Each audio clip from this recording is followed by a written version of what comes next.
Left, down, and done. What? I'm trying a new code I found on the internet. Apparently it unlocks a secret character. Oh no, Kevin Sorbo. I must be having a nightmare. Wake up, you drunk fuck. It's September 13th, 1993, and Mortal Kombat has just hit home consoles. A game where not only defeating, but humiliating your friends was what constituted a true victory. Now, Street Fighter 2 had come out a couple of years previous, and everyone loved it.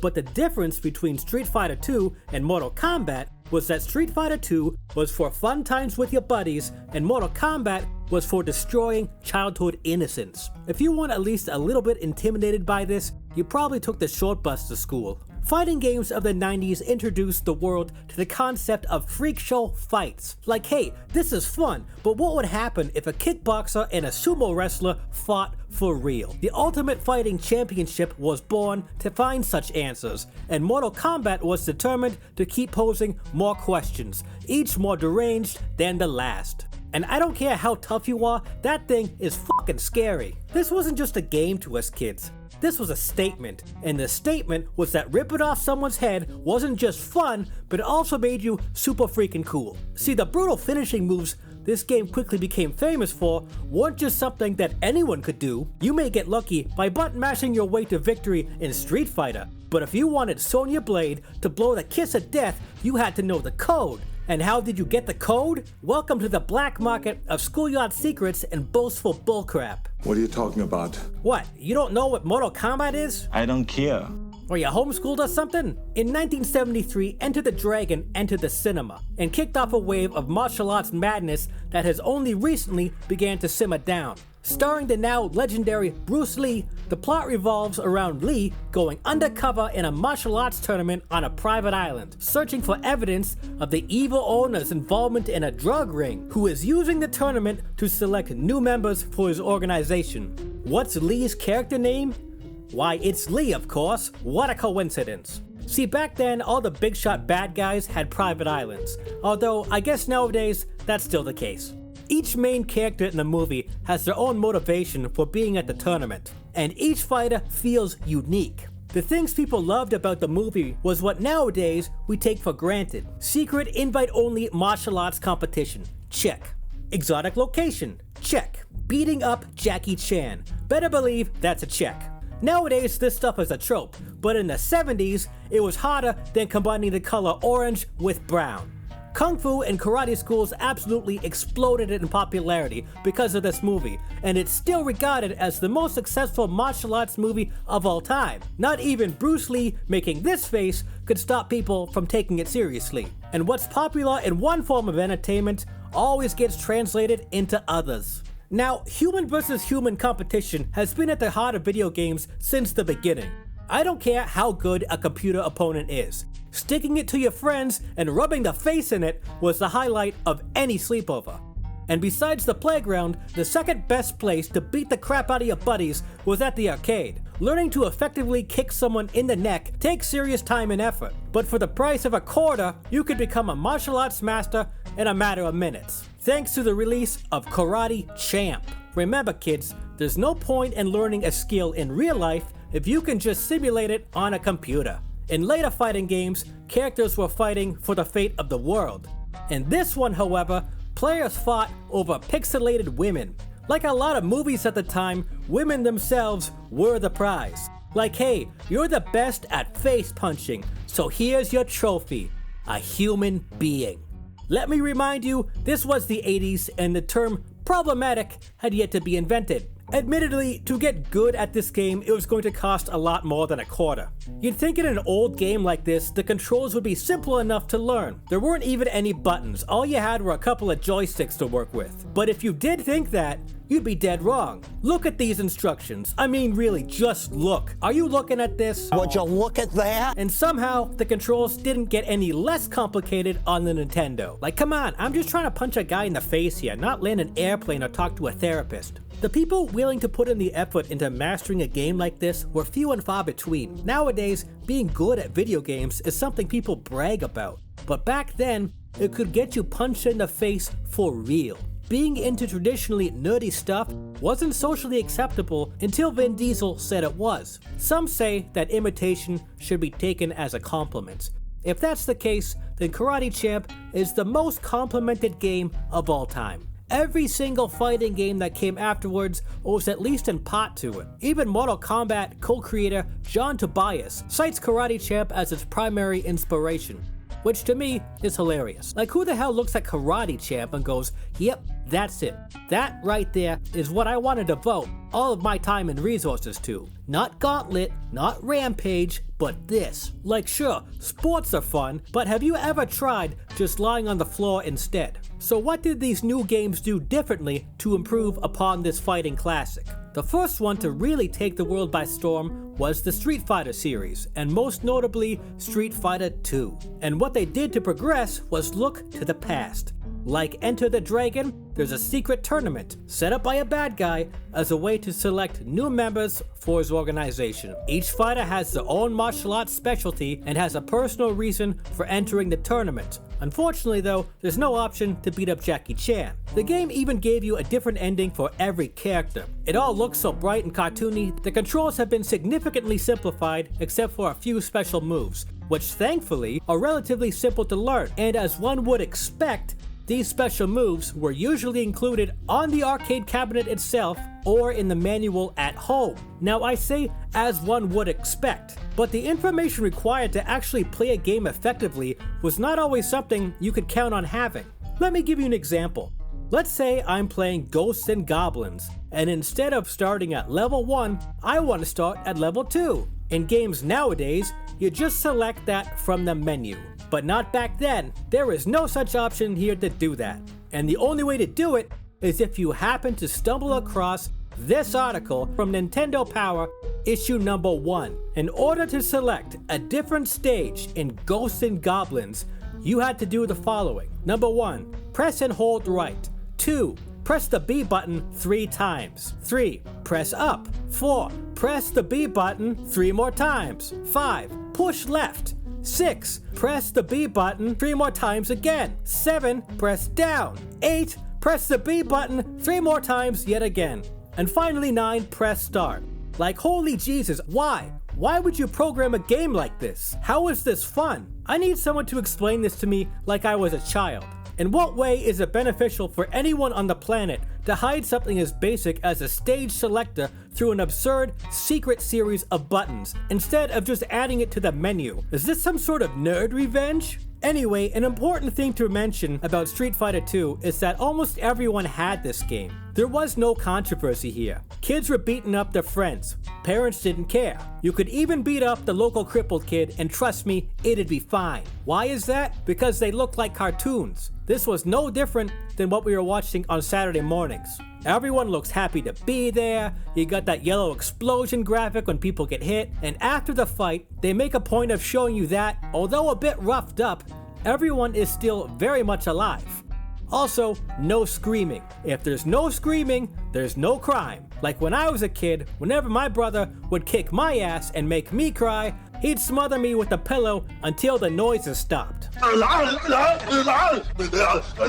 Yeah, it kinda sounded like that. But the sunshiny world of video game entertainment was about to take a turn to the dark side. What started as rumblings from concerned parents would eventually result in the United States Senate becoming involved, a new rating system being implemented, and countries around the world straight up banning certain types of games altogether. From a conceptual standpoint, one would have a difficult time figuring out why parents would be okay with Street Fighter but not Mortal Kombat. Just like before, we have distinct martial artists who join a secret fighting tournament in exotic locations that's organized by a bad guy. And to top it off, they're doing it to save the world.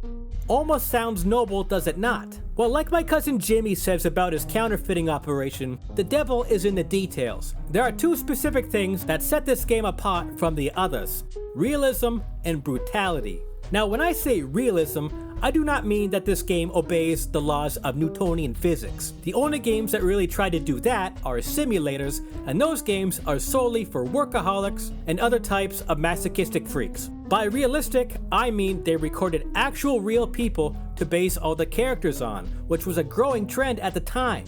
Now technically a game called Pit Fighter beat them to the punch on this format, but in levels of popularity, intensity, and overall fun, it wasn't even close. Do you remember Pit Fighter? Yeah. No you don't. Nobody does. It's a false memory, like the Berenstain Bears or Hercules in New York. You. In Mortal Kombat, you were controlling real people to fight in a manner that mom and dad couldn't shrug off as just a cartoon. Street Fighter 2 is to Mortal Kombat as Nelson Muntz is to Jeff Dahmer.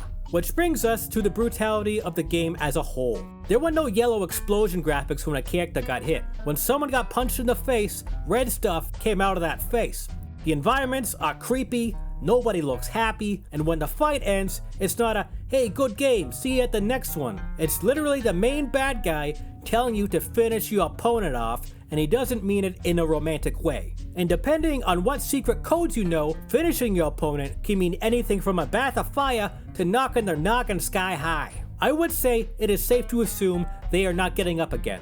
I remember the first time I saw someone playing this. It felt like I was watching something meant for adults, like I had snuck into an R-rated movie. Disappointed!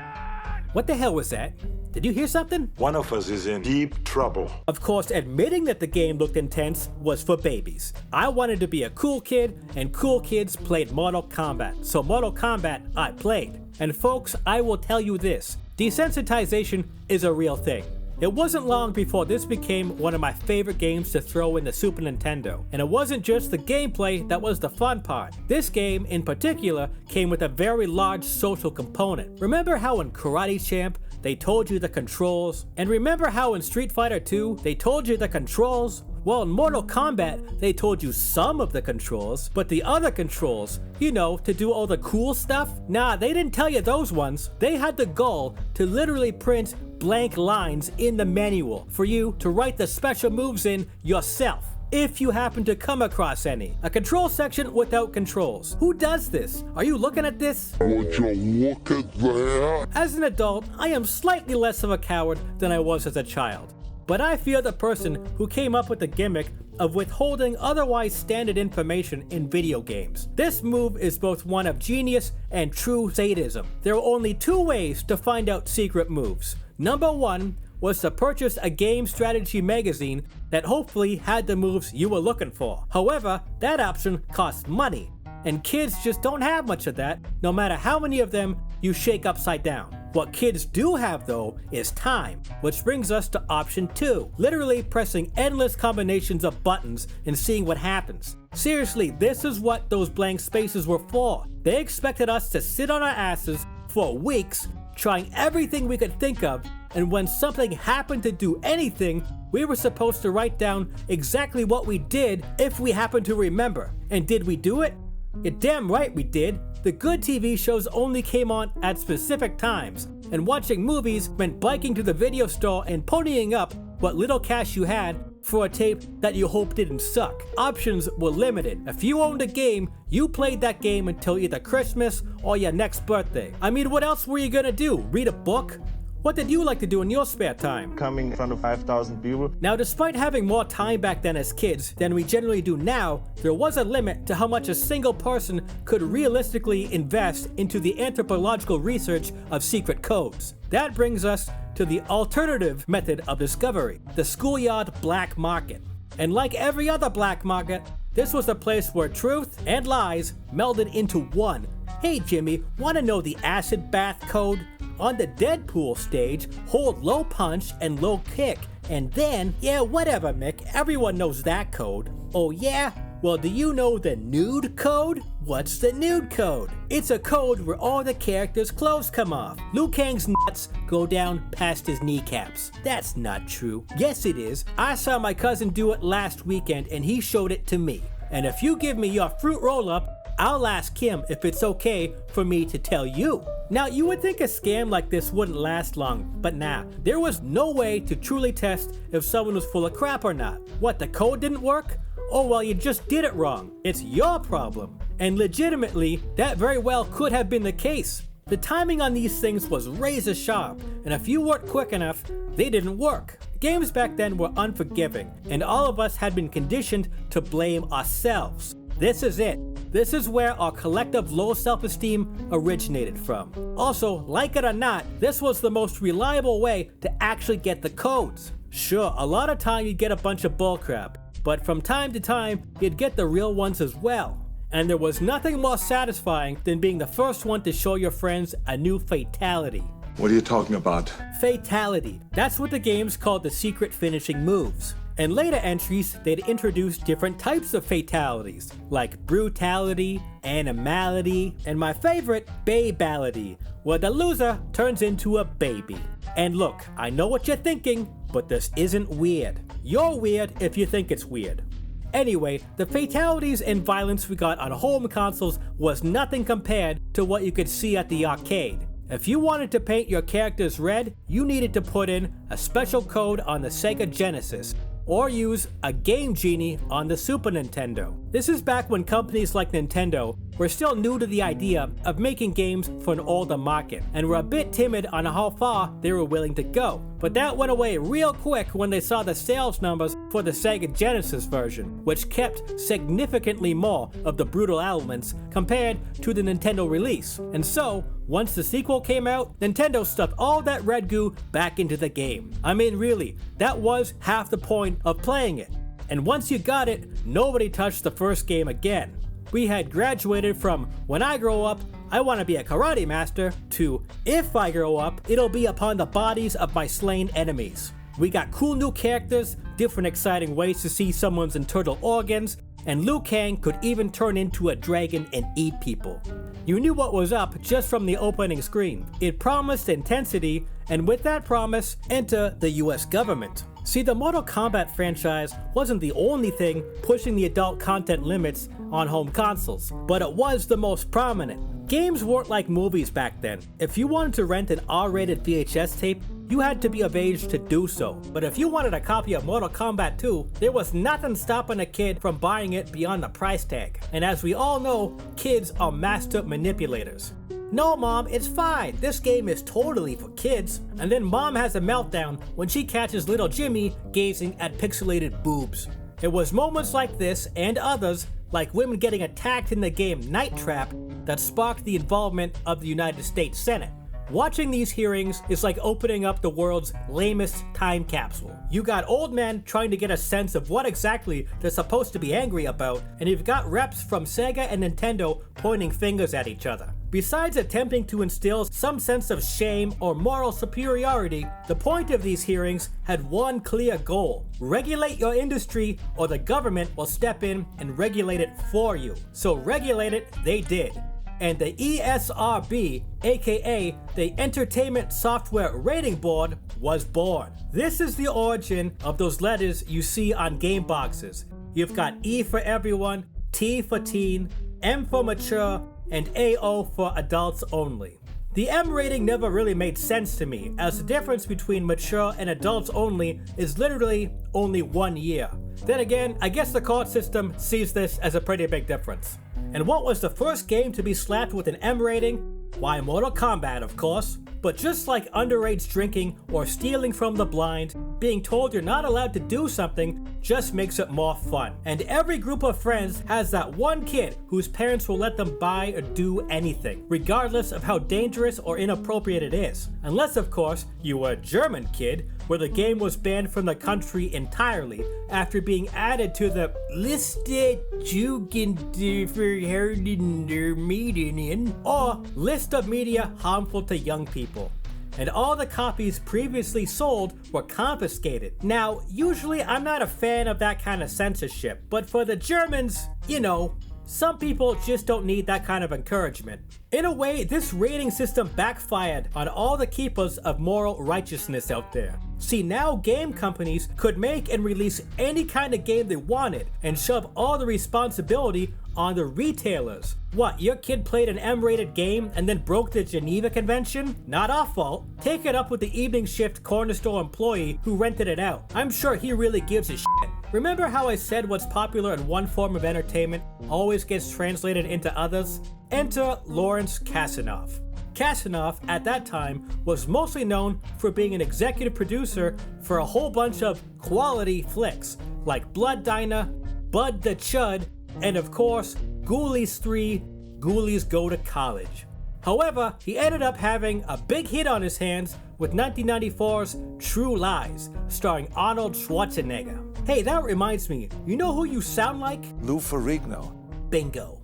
Now, what exactly is an executive producer? An executive producer is about what it sounds like. This is the butt in your chair producing type of role, which could cover anything from securing funding to just being a useless piece of shit. A producer role is significantly more hands-on. You're on set, in the trenches, and stereotypically are the one who's getting into fights with the director. A producer is the bridge between a director's insane artistic ambition and the reality of things like time and money. And that is exactly the role he took upon himself for the film adaptation of Mortal Kombat. Kasanoff snatched up the rights to this film after the success of Mortal Kombat 2, the video game, and hired a then very unknown Paul W.S. Anderson to direct. No, not Paul Thomas Anderson, Paul W.S. Anderson. One makes Oscar winners and the other makes cheese. And ladies and gentlemen, I am here for the dairy. Now, as much as I love Paul, at the time, this was a serious gamble. He had only done one film at that point, and in terms of numbers, it was in the red. However, that film happened to be Shopping, a UK action drama starring a young Jude Law, which had a stylistic competence that could not be ignored. Kasanoff may have had a history of producing cheese, but he knew talent when he saw it, and wound up betting a $20 million budget on Anderson's potential.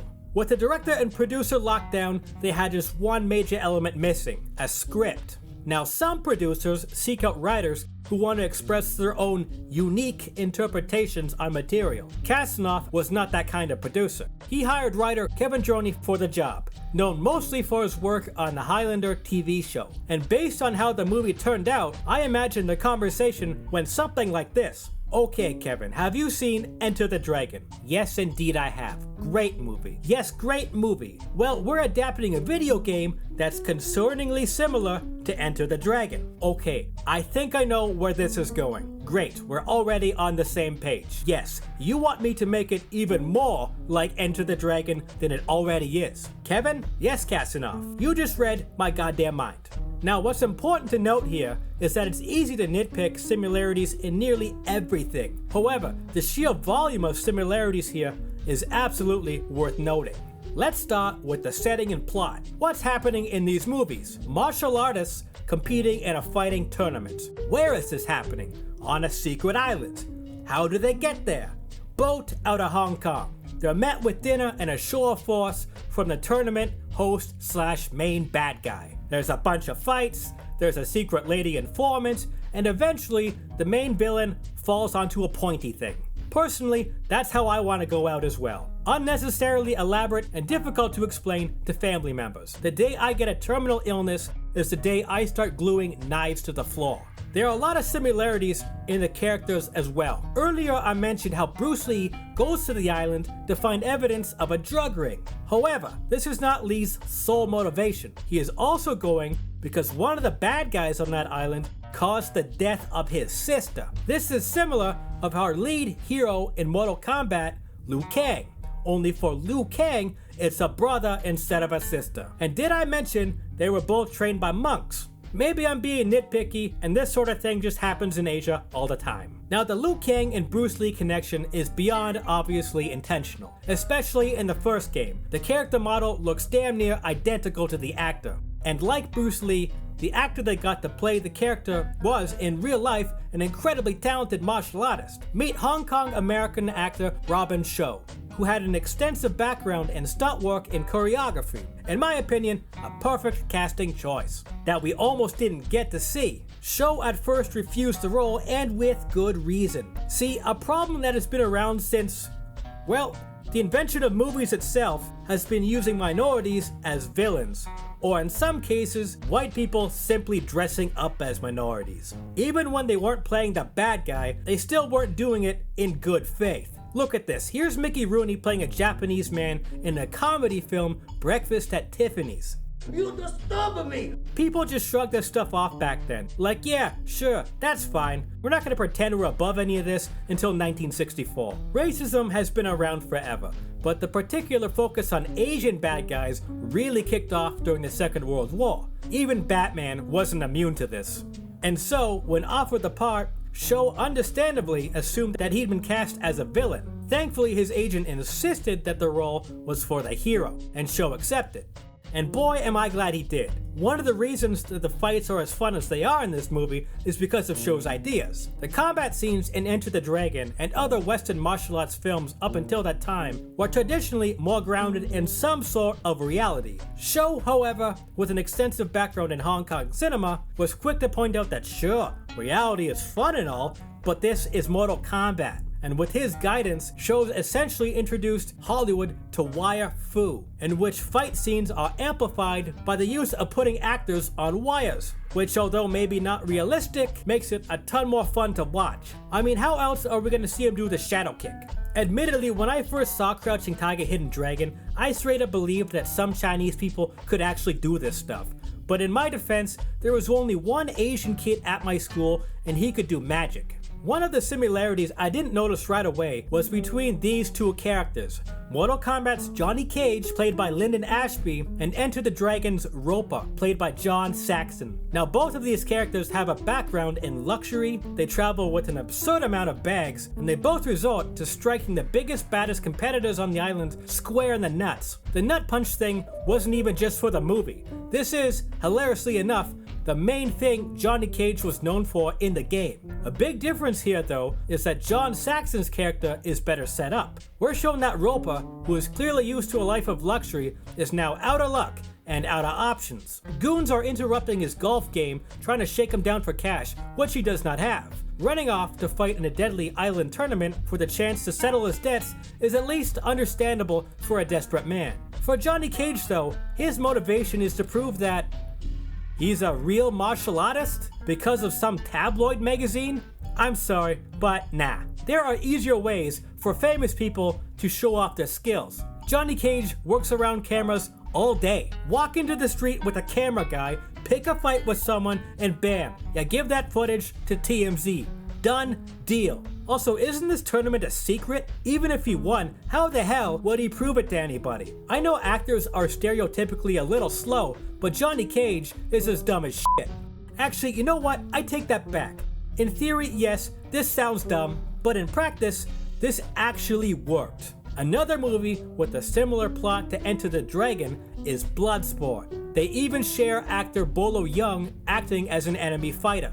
Anyway, in my opinion, the main difference between Enter the Dragon and Bloodsport is that Enter the Dragon is an obvious work of fiction, whereas Bloodsport was marketed as a true story.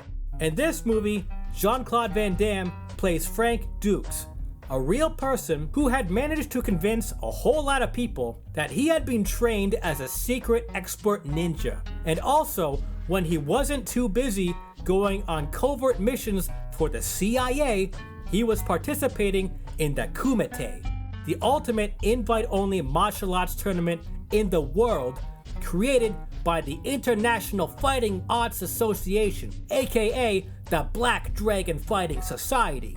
Frank, of course, not only won this competition, but holds a record for knocking out 56 people in a row, including one guy in 0.12 seconds. Could he prove any of this? Absolutely not, unless you count this trophy, which he totally didn't have made himself. Frank and his story were even featured in Black Belt magazine, which at the time was about as close to a leading authority on martial arts news as you could get.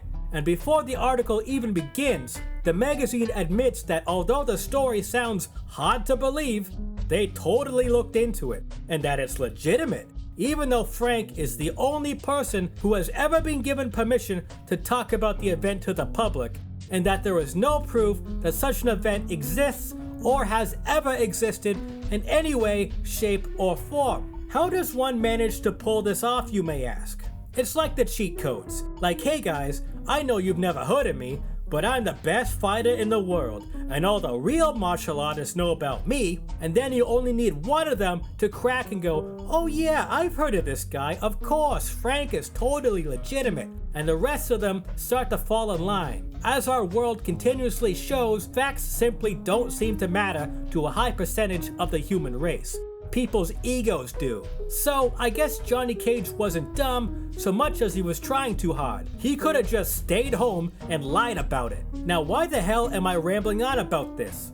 Because Johnny Cage was based not on Frank Dukes, but Jean-Claude Van Damme, inspired by his role as Frank in the movie Bloodsport. You see, the creators of Mortal Kombat thought, hey, what if Van Damme was so insecure about himself that he actually entered a deadly tournament just to prove the tabloids wrong. Jean-Claude was even offered the role as Johnny Cage in the Mortal Kombat movie, but what a surprise, he turned it down. Instead, he went to play the character Guile in the Street Fighter movie. Like, hey Van Damme, we wrote a character based on you. He's emotionally fragile and has to fight dirty. You win or what? I don't know about you, but that's not a role I would offer to him in person if I was hoping to keep my face intact. Okay, so far in our Enter the Dragon trio of lead fighters, we got Lee covered by Liu Kang, and we've got Roper with Johnny Cage. That leaves us with the character Williams, played by Jim Kelly. Williams heads to fight in the tournament after getting harassed by the police, being racially targeted, and then forced to defend himself. Showing white cops as power-abusing racists was not something that was generally seen in films intended for wider audiences, and was usually restricted to the blaxploitation market. And like his haircut rightfully suggests, Williams is the coolest person on the entire island. Now, which Mortal Kombat character do you think best matches with Williams? Let me see here. That's right, Sonya Blade. In the movie, Sonya Blade's motivation for joining the tournament is she sorta shows up on accident.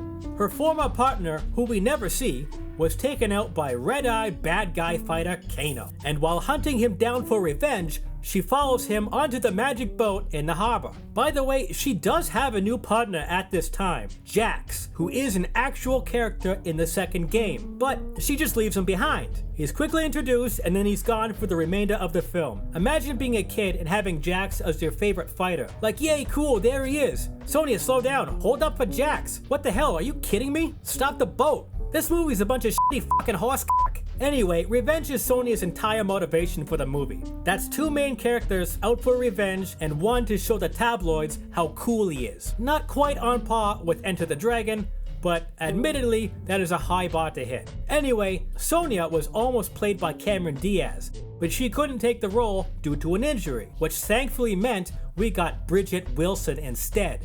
Why thankfully? Because anyone who's seen Billy Madison can tell you that Bridget Wilson can absolutely kick an ass. Her character is portrayed as particularly ruthless as well. Sonya's only goal is to take this man's life. Does she succeed? Indeed she does. There's no wimpy character arc about how destroying Kano would make her just as bad as him, or that she shouldn't do it because she's a cop, yada yada yada. Nah. They fight, he begs for mercy, and she snaps a neck. Fantastic. Remember kids, follow your dreams and vengeance shall be yours. I'm not saying this movie warped my brain or anything, but in the 3rd grade a kid stole my fruit snacks, and if I saw him crossing the street tomorrow, I'd probably run him down. Now, how are these three characters united? By none other than the Highlander himself, Connor McLeod. I mean Christopher Lambert, who plays Raiden, the God of Thunder. Unlike in the video game, Raiden is forbidden from actually participating in the tournament, but instead represents the entire realm of Earth. Raiden will be our resident chewer of scenery and dumper of exposition for the duration of this film. He tells our three leads that only one of them will determine the fate of the world. Which one? He'll never tell, but the answer is obviously Liu Kang. Speaking of Highlander, Sean Connery was the first one considered for the role of Raiden, but he didn't take it. Connery never was very good about picking his projects after James Bond. But everyone was lucky to have Lambert. For a movie this ambitious, the $20 million price tag was actually quite low. Lambert happened to be a big fan of the series, and spent his own money on air travel and accommodation, just so his character Raiden could be in more scenes as originally intended in the script. And he even used his own money to make sure the cast and crew could have an after party. Lambert is a class A type of guy, and easily in the top 3 of my favorite French portrayals of a mortal Scotsman. Now, I have a personal theory as to why Raiden isn't allowed to fight in the movie version. See, in the game, there were several moves that everyone constantly spammed, but the most annoying one was Raiden's electric flying move.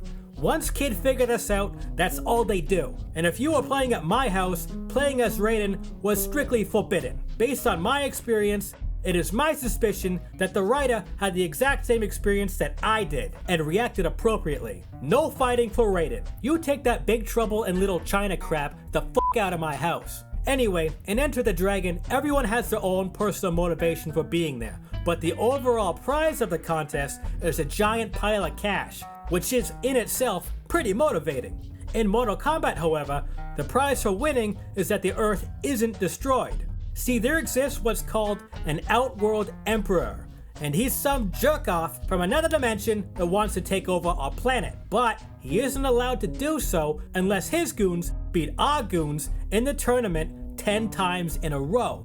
So far, his goons have won the last 9 tournaments. So this is basically it. If we lose, the world is going down, and everything will end up looking like Los Angeles. Speaking of locations, the scene here showing everyone taking tiny wooden boats to the shore is actually pretty close to what the cast and crew had to do every day while filming in Thailand. I can't imagine the nightmare this would have been. Like, okay guys, we've got $100,000 worth of camera gear in this canoe. If we tip it over, our entire careers are finished. No pressure though, happy paddling. If there's one thing I love about older movies, it's the use of insanely expensive special effects. Nowadays, you can do literally anything on a computer. But in the 90s, some stuff was just too difficult to do in a way that didn't look like total garbage. If you wanted something to look real, you had to physically build it. Computers were essentially only used for the stuff that was impossible to do otherwise. So when the director wanted to have Goro in the movie, there were only 2 ways to go about it. 1, find a real 4-armed giant freak show to act in the film. Or 2, build one. How much does it cost to build a functional Goro? Over $1 million.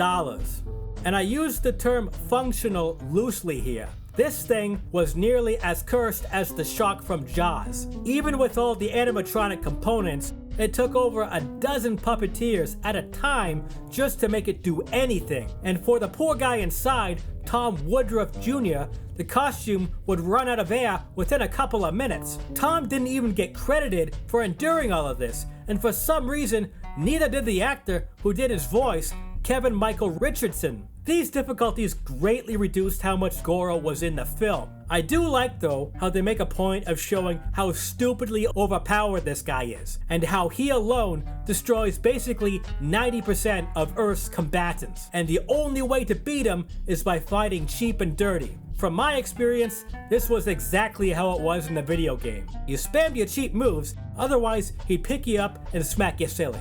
Many a controller were thrown in a rage because of this guy. Ah, you fucking 4-armed goony bitch, fuck this game and fuck Kevin Sorbo's weird-ass, wet-brained Christian movie career. Cool as Goro was in the movie, he was far from the fan favorite. That honor was split between 2 characters, who were essentially 2 sides of the same coin, Scorpion and Sub-Zero. These 2 guys sparked the beginning of what would become a series tradition of just swapping out color palettes to make the new characters. Look at all these guys. I'm not even mad. I aspire to such levels of laziness. Anyway, ninjas are cool and every kid wants to be one. Personally, between the 2, Scorpion is still the best. Mostly because Scorpion can take off his mask and reveal his spooky skeleton face, which always reminded me of Skeletor, one of the best villains of all time. Pro tip, when making a villain, give him a skeleton face.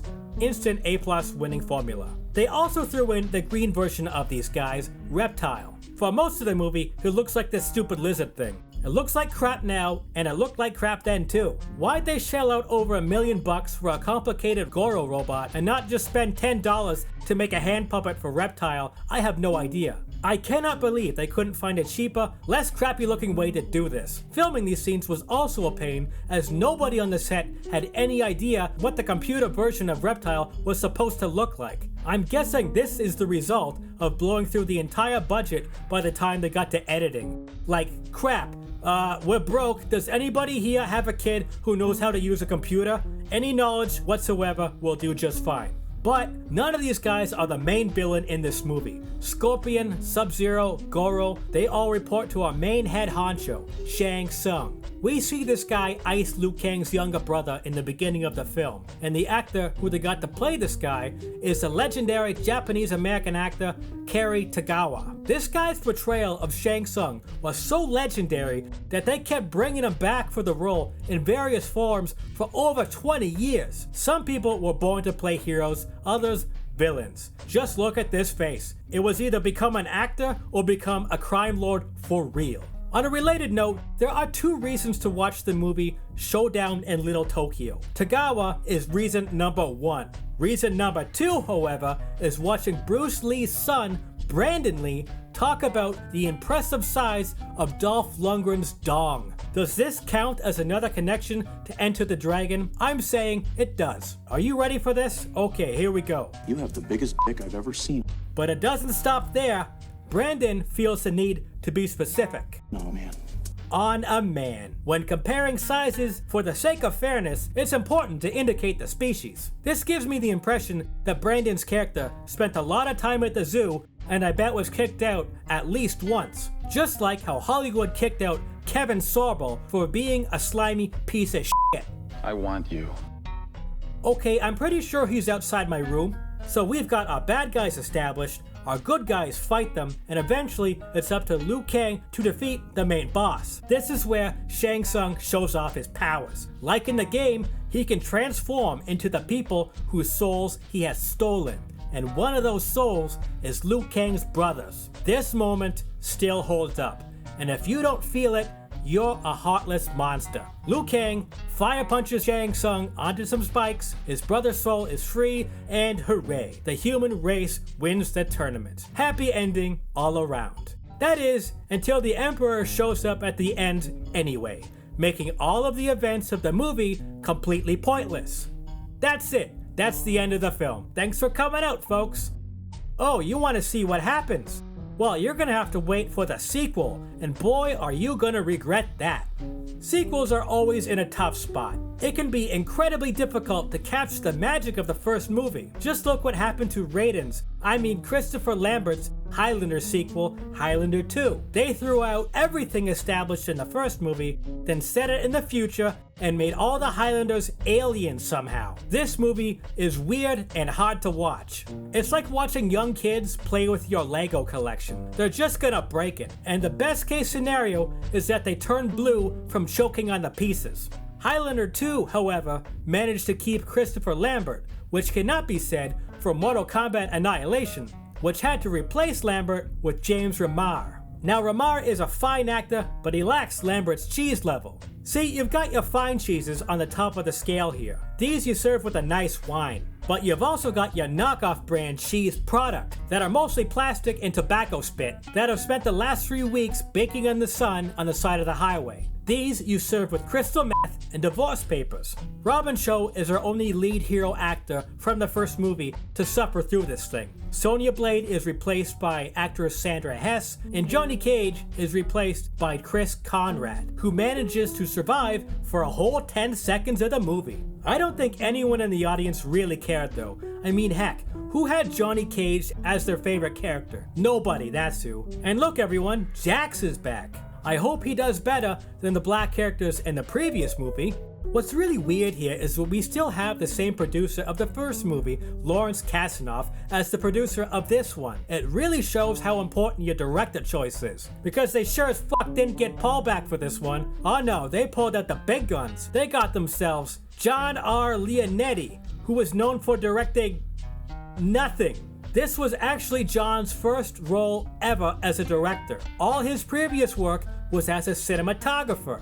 A cinematographer is 100% focused on the visuals, the camera movements, the lighting, what lens to use, how sweaty everyone should be, and so on. Incredibly important for having a movie that looks, like a movie. A director, however, tends to focus a lot more on performances and story. And boy, does that ever show here. To say the performances are not good is like saying salad is not steak. It is a serious understatement, especially if steak is what you ordered. Watching this movie again was the most painful process of doing this video. I kept having to walk away because it literally caused migraines. Do I recommend watching it yourself? No. There does not exist a masochist on this planet that could seek pleasure from this movie. All those people who tell you it's so bad it's good, they are lying to you. Liar! The plot also makes no sense. However, I would say that Kasanoff hit his goal of having more everything in this sequel. It's just a mess of shoehorned in characters who we don't care about, getting into fights for reasons my brain cannot retain en masse. Even Brian Thompson's butcher block face can't save this movie. Now, why did they do this anyway? Well, at a basic level, this is essentially what the games did. The first Mortal Kombat movie follows the first game with a light sprinkling of characters from the second game. The second movie, however, mostly follows the third game. And how did the third game try to improve upon the first two? Same strategy with the movie. More of everything. More arenas, more finishing moves, and most importantly, a hell of a lot more characters. And for a game, this totally works. Having more of something is all the players really wanted. It's a Mortal Kombat game. Excess is the point. But for movies, the complete opposite of this is what tends to be true. See, what people forget is that it's not the action scenes in the movies that make them appeal to an audience. It's the characters and how we relate to them. Liu Kang's fights are the best fights, not because they look the best, but because we care more about him than the other characters. We want to see Kang succeed. It's like why Jaws was so successful. It wasn't because the shark was cool. The shark looked like crap even in the 70s.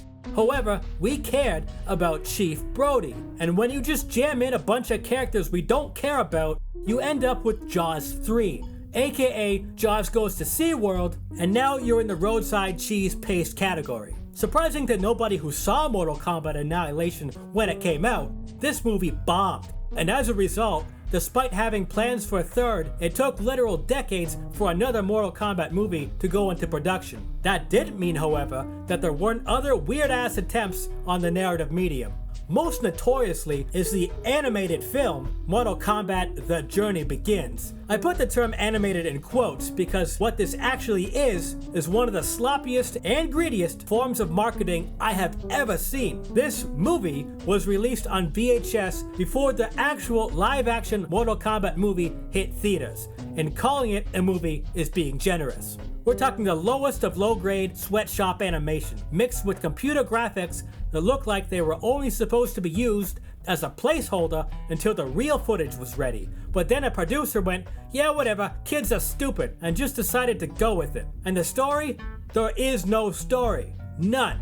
All this thing does is essentially retell and contradict the beginning of the real movie, taking place between being on the boat and getting off the boat. This so-called movie is only 35 minutes long, starts with an advertisement for t-shirts, and ends with a 15-minute documentary about the actual film people wanted to see. And they charged real money for this. Whoever came up with this concept is probably the same person who chose to include blank pages in the game manuals. But is it worth watching? 100% yes. Unlike Mortal Kombat Annihilation, The Journey Begins absolutely falls into the so bad it's good category. This is a finer cheese. It is such a shining example of corporate greed that I encourage everyone to watch it, with the understanding that in no such way should you ever pay money for it. If you can connect to the internet, you can absolutely find a copy of this that doesn't cost you anything. Now, should you watch it sober? I wouldn't. Mortal Kombat of the 90s wasn't done with us yet. The first challenge the franchise had to overcome in the gaming realm was the brand new world of 3D consoles. And they met that challenge first with Mortal Kombat 4. Now when you look at this footage, your first thought may be, wow, this looks worse than the 2D games. And in that, you would be absolutely correct. From today's perspective, this looks cartoonish, which using real humans in the previous games managed to avoid. However, this was the 90s, so 3D consoles were still very much a novelty. Games looking like this at home was practically magic in our eyes, and the gameplay was decent enough, so it was accepted for what it was. But only a few months after Mortal Kombat 4, Midway released what they hoped would be the beginning of a whole new line of games. In their mind, they had the rights to all these cool characters that people love. Like, hey Mr. Executive Man, how do we squeeze more money out of this franchise? I know, let's do standalone games for each character. Perfect, excellent idea. A game for Scorpion, a game for Sonya, a game for whatever this thing is. Perfect, and we'll charge $74.99 for each one. And so they released the first in what was supposed to be a series of Mortal Kombat Mythologies games, with the beginning title starring Sub-Zero. I say it was the first, but was also the last Mythologies game ever released. Like, hey, you know how fans love the fast action pace of our games? What if instead we made the controls suck, the enemies boring, and added platforming elements? Playing this game is about as much fun as watching Mortal Kombat Annihilation, and was also the last time the franchise filmed real people for the game characters. Now that was it for the 90s games and movies, but what about TV shows? Of that, you have two flavors of weird: animated and live action. The animated show, Defenders of the Realm, is basically an alternate sequel to the first movie. If you didn't like Annihilation, you can watch Defenders of the Realm instead, and be equally disappointed, but for completely different reasons. This is like if the DARE campaign was given the rights to the franchise. Fighting in a show about fighting, well, we better not have too much of that, someone could get hurt. To finish off the decade, the final swing at the fences was Mortal Kombat Conquest. Instead of another retconning sequel, this one serves as a prequel to everything that came before it. The good news is it isn't nearly as unwatchable as Defenders of the Realm. However, if you watch literally any adventure show on TV during this decade, you know exactly what to expect. Xena, Hercules, Conan, Sinbad, these all overlap in my brain together as one big show. It's like the ninjas. They're the same show with a different paint. I'm not saying they're bad. However, if you didn't watch these things growing up, you're gonna have a tougher time with Conquest. But if you can stomach the taste of something like Kevin Sorbo's Hercules, then for you, this salad is practically a steak. However, one thing none of these shows, movies, or even game sequels could ever do was have anything close to the same cultural impact as the OG Mortal Kombat. None even came close to causing the same kind of controversy or push the limits of what home entertainment could or even should be. When Mortal Kombat was released, in its own way, it truly changed the world. Disappointed! Okay, that does it. Huh, nobody there. Oh well, I guess it was nothing. I want to hold you for hours at a time. I want Sweet to... holy Jesus, I fuck! don't have a... Hey, thanks for watching, I really appreciate it. If you'd like to support me on Patreon, I'll be sure to shout out your names and messages at the end of each video. Like this supporter here, Dumpy Dumps writes, I want a crap in a hat and make you wear it.